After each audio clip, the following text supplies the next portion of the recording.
Hi అండి, అందరికీ good morning. ఈరోజు నేను కాకరకాయ పెద్ద ఉల్లిపాయ కారం అయితే చేస్తున్నాను. ముందుగా ఒక హాఫ్ కేజీ కాకరకాయలు తీసుకున్నాను.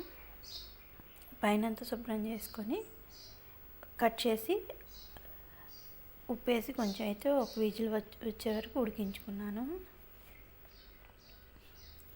బాండీలో ఆయిల్ పెట్టి ఉడికించుకున్నాక కాకరకాయ ముక్కలు అయితే వేపుకుంటున్నాను. మసాలాలకి పెద్దలపాయి, జీలకర్ర, నువ్వులు,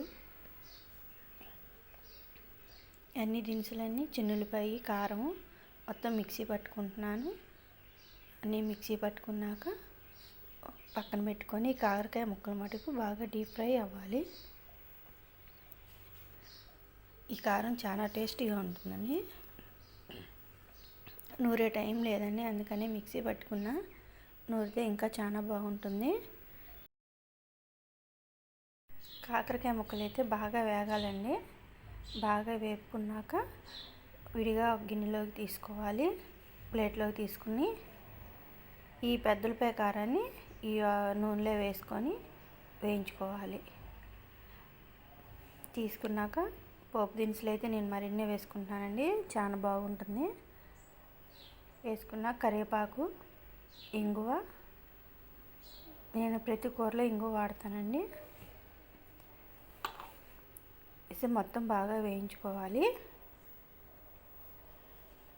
వేయించుకున్న తర్వాత ఈ పెద్దలపాయ కారాన్ని కూడా వేసుకోవాలి.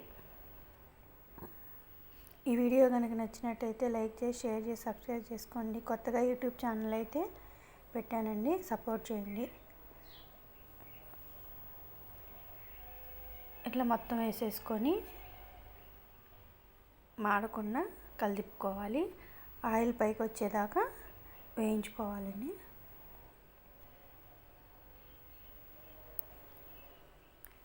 మనం దీంట్లో నూగులు అన్నీ వేస్తున్నాం కాబట్టి చాలా బాగుంటాయి. ఒక 5 నిమిషాలు మూత పెట్టేసుకొని మగ్గించేసేసుకుంటే నూనె అంతా పైకి వస్తుంది. వేసుకున్నాక కాకరకాయ ముక్కలు అయితే వేసేసుకోవాలి. ఉడికించేటప్పుడు కాకరకాయ ముక్కల్లో పసుపు, ఉప్పు వేసుకున్నాము. ఈ పెద్దలపాయ పేస్ట్లో కూడా, కారంలో కూడా ఉప్పు వేసుకున్నాము. మళ్ళీ ఒకసారి సరిపోయిందో లేదో చూసుకొని వేసుకోవాలి.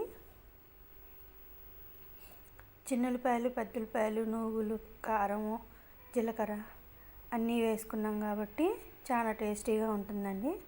కారం అయితే అయిపోయిందండి. Thank you.